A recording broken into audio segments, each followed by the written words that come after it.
day to you students. I, Brenda de Cruz, welcome you to an English class in short stories for class 10. The short story is The Little MatchGirl by Hans Christian Andersen. Before I begin, a few directives to our student listeners. To follow the story, refer to it in your textbook. That means you should have your book with you. Keep a notebook or a rough page with a pencil to take down important facts and details. This will help you remember while planning your own assignments or writing your own notes, personal notes. So are we ready? Let's begin. We'll all agree that fairy tales have been an all-time favorite in our growing up days as children. Probably the first fairy tale that comes to one's mind is Cinderella, maybe Rapunzel, the Pied Pipe of Hamelin, Red Riding Hood. Well, they were part of us in our growing up days. Have you ever paused for a while to wonder who were these fairy tales written by and which is the oldest fairy tale? To ponder, yes. Well, the oldest is a European fairy tale which is more than 7,000 years old, named The Smith and the Devil, found in Brothers Grimm's collection called Children's and Household Tales. This fairy tale is a masterpiece and a must read. If you get your hands on it, please go ahead and read it. So let's go on. There were some incredible fairy tale writers like Joseph Jacobs, Andrew Lang, Oscar Wilde, and the most notable one being Hans Christian Andersen, a Danish fairy tale writer who was active in the 1800s. Although an ingenious writer of plays, travelogues, novels, and poems, he is best remembered and remains synonymous with fairy tales, inspiring many adaptations and retellings and movie depictions. Some of his fairy tales are The Little Mermaid, The Snow Queen, Thumbelina, The Ugly Duckling, The Princess and the Bee, The Nightingale, The Emperor's New Clothes, and of course, The Little MatchGirl. The Little MatchGirl by Hans Christian Andersen was published in 1845, inspired from a drawing by a Danish artist, Johann Thomas Lundby, where a girl was seen selling matches on the street. Through the short story, the author has also depicted the plight of little children during the Victorian era, wherein a great divide was practiced between the rich and the poor. In the Victorian society, children were regarded as miniature adults who were used as cheap labor, and so child abuse was common. I'm sure most of you all must have read Oliver Twist by Charles Dickens and experienced the plight of children during the Victorian age. If you haven't, I think it's high time you get your hands on this book, and it's a classic novel and a must read by this age. You must read it. It gives you a feel of the Victorian children and the Victorian age. The short story, The Little MatchGirl, revolves around a poor, nameless, motherless young girl with dreams and hopes, who is moving in the street on a New Year's Eve, shivering and barefoot, unable to sell matches. She had been wearing slippers when she left home.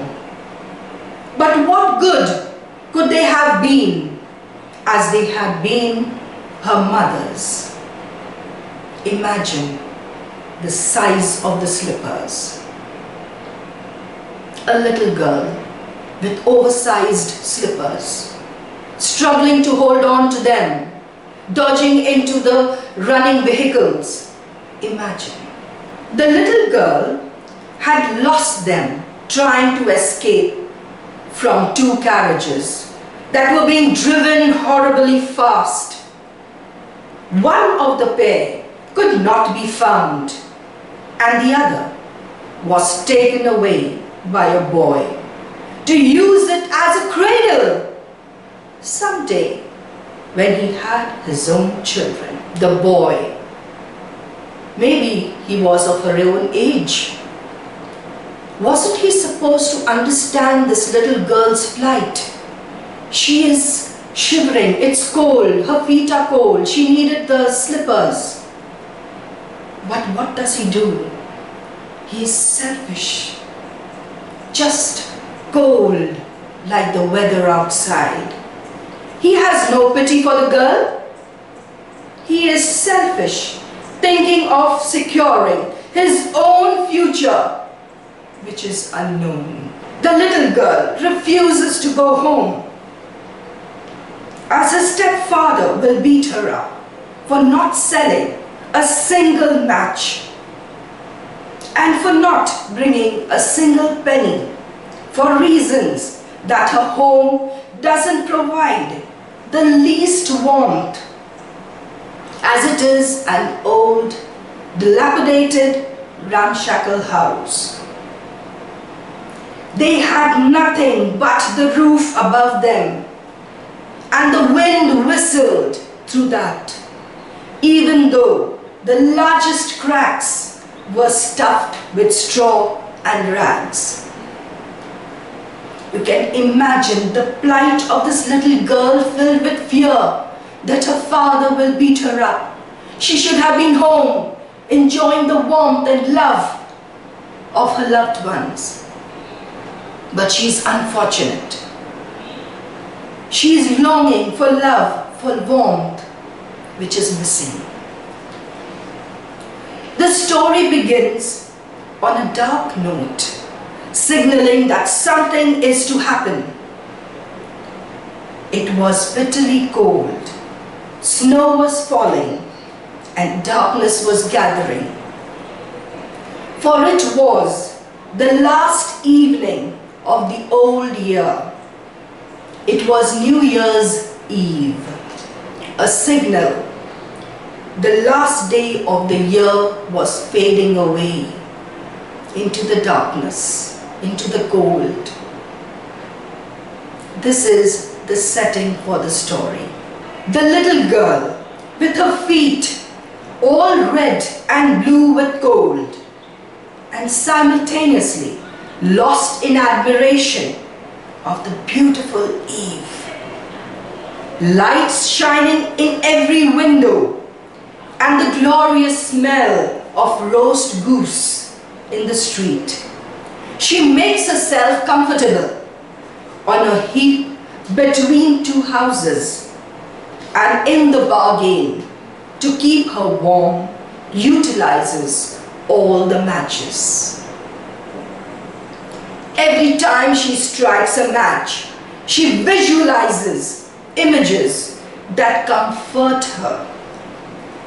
When she strikes the first matchstick, what comes before her alive is a great iron stove with polished brass knobs and ornaments that gave her immense warmth. Oh, how wonderful that was! She stretched her feet to warm them, and out went the flame. The iron stove symbolizes warmth and safety, which the little girl, was longing for. But it was darkness again. On striking another, the light fell upon the wall. The bricks became transparent. A sumptuous feast of roast goose, stuffed with prunes and apples, right across the room, decorated elaborately with a shining white cloth and covered with beautiful china, which she had earlier thought of, has come alive.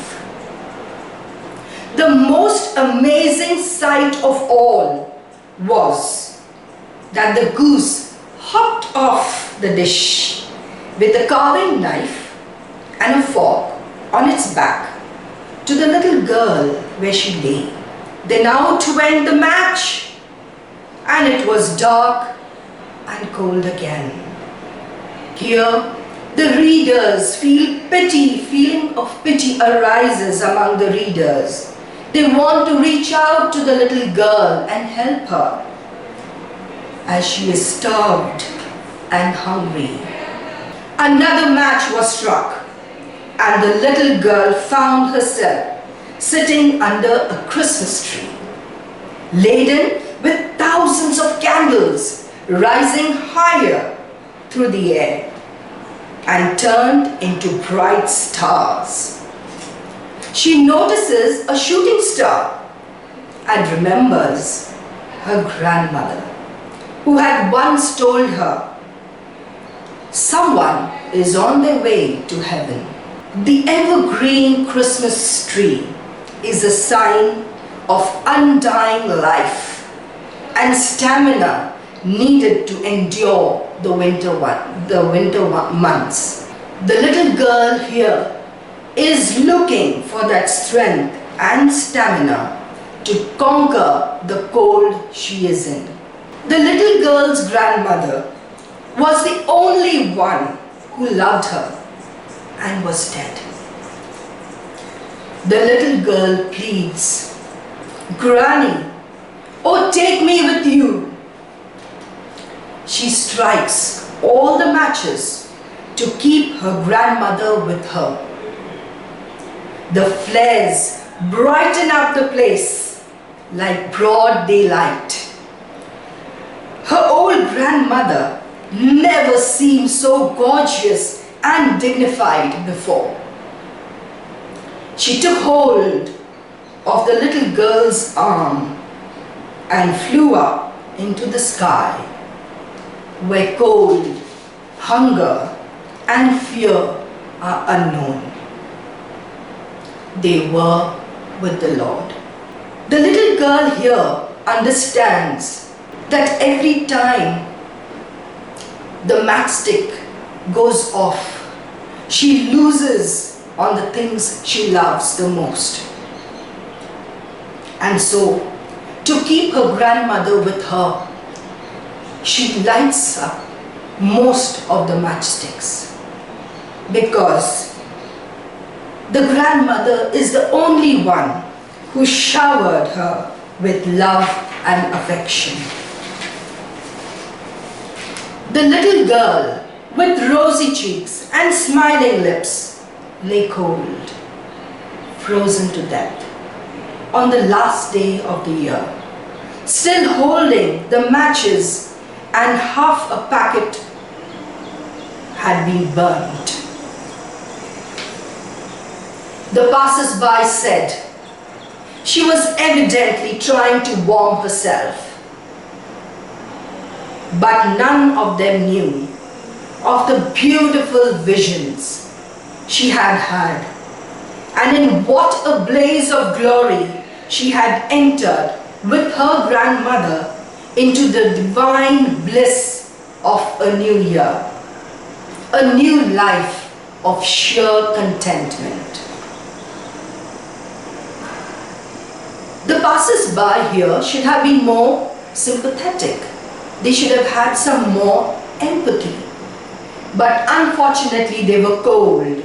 They had no feelings. They had failed in reaching out and fulfilling the season of giving. This shows and reflects the Victorian society and the people then. This is how the story ends. A few literary devices used by the author that you should know. The story is narrated in third person. The author very subtly takes the reader along to witness the hardships faced by the little girl. It is a didactic story. It is intended to teach people a moral lesson. The wealthy to show empathy for those who don't have the basic necessities of life, and not to overlook the needs of unfortunate, innocent children. The themes. Discrimination dominates the entire story. It reveals a realistic, crude view of a society in the Victorian era. Reflections of class discrimination through the visions the little girl has. There's no shelter, no food, no apt clothing, no warmth, no love. Faith and hope form the next theme.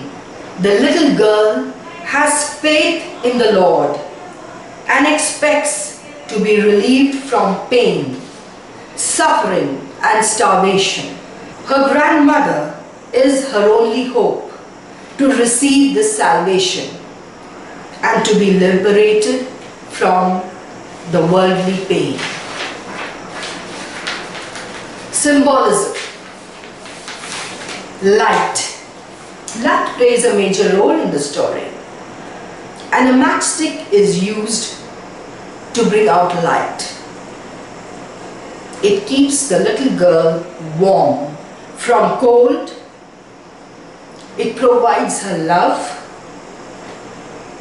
She sees visions, an iron stove, a sumptuous feast, a twinkling Christmas tree, and her old grandmother. Light provides her warmth. Light keeps her from going to her own home. She finds solace in the beauty that she sees and takes comfort between two houses on a heap. Cold. Cold symbolizes hardship, desperation, hopelessness that the little girl goes through while she's on the street on a bitter cold night. No warm clothes, no shoes to protect her feet. The boy who took the little girl's slippers, and the people lacked empathy. They did not live up to fulfill the season of giving. The Little Match Girl is a fairy tale with a tragic end. The author has not given the girl a name. She is referred to as a poor little girl. The little girl represents one of the poor children belonging to the lower rung or in the Victorian society, who faced hardships due to poverty and unemployment. Students, please read the short story well and as many times possible to appreciate and comprehend for better understanding. So it's time to take your leave. Thank you for listening. I hope this video contributes positively towards your learning. Thank you.